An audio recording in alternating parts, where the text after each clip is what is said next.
Upheavals and things in place, between faith and religion. Heaven and earth will pass away, but my words will not pass away. Deuteronomy 12:1-3, Psalm 15, Hebrews 10:11-14.18, Mark 13:24-32. Welcome to our Gospel Commentary channel, to discover yourself. Today we delve into the value of external situations of upheaval and emotional distress in our spiritual lives.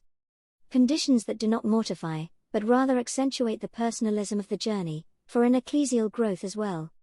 For a more complete overview of our human, cultural and spiritual proposal, we suggest you visit the website duevi.art. Even in the age of telematic progress, the decline of economic levels and many ancient certainties arouses confusion and apprehension. If everything seems to be in doubt, we ask ourselves, how can we relate to the alarming facts, and how can we involve ourselves in the news of a world shaken by upheavals? Ancient man protests the danger of degradation, or lowers his head, humiliated. Person of faith takes note, does not give up. Rather, strives to discern the genius of time in the folds of history. Thus we sharpen our inner eye, and recognizing the new flashes of life, we look up. We want everything, we are not satisfied with monochromatic nothingness.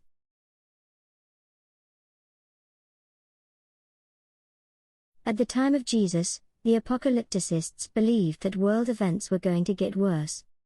But from this corruption, and having ascertained man's incapacity, God would have brought about new heavens and a new earth. For each one a propitious, luxuriant, flourishing reality, governed directly by the Lord, the only one we can trust. The encouragement of the first reading fits into this framework: no tear, no sacrifice will vanish. Our involvement, even in the face of hardship or mockery, is not destined to fall into the void. All this will also be the fruit of a renewed awareness: only God humanizes the earth. The biblical author conveys this message through the icon of Michael, whose name in Hebrew, Michael, means who is like God? Rhetorical question to say that no one is like God, no substitute can replace or equal him. When the angel will have the upper hand, that is, when this conscience will take over, people will understand in all facets that only the eternal makes the world livable. He lifts us up from the sense of contamination or indifference that accompanies the believer's journey. And not only will we not panic over external setbacks, but not even from an impression of unworthiness linked to the religious perception of sin. Second reading.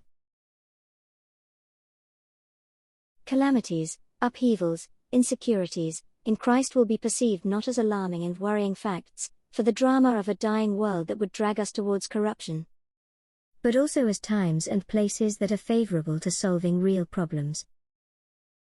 People dragged by chaotic forces make mistakes, but the person of faith perceives external turmoil as great opportunities for growth.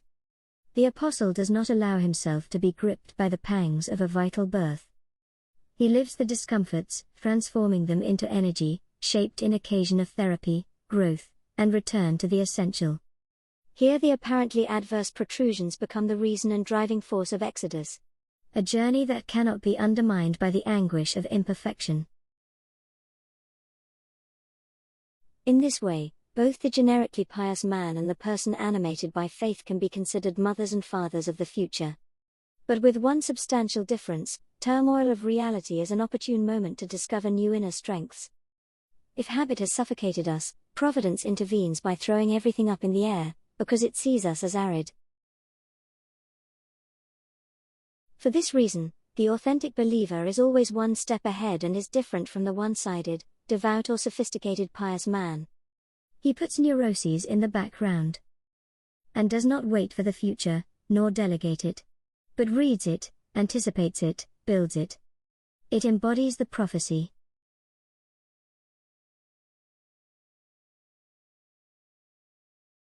Deuteronomy 12:1-3, Psalm 15, Hebrews 10:11-14.18, Mark 13:24-32. Thank you all for your kind attention. We invite you to subscribe to the channel, to stay updated on our activities. If you liked it, leave a well done to support us. Subscribe, give your precious like, share with your friends, and comment too. Thanks. See you soon.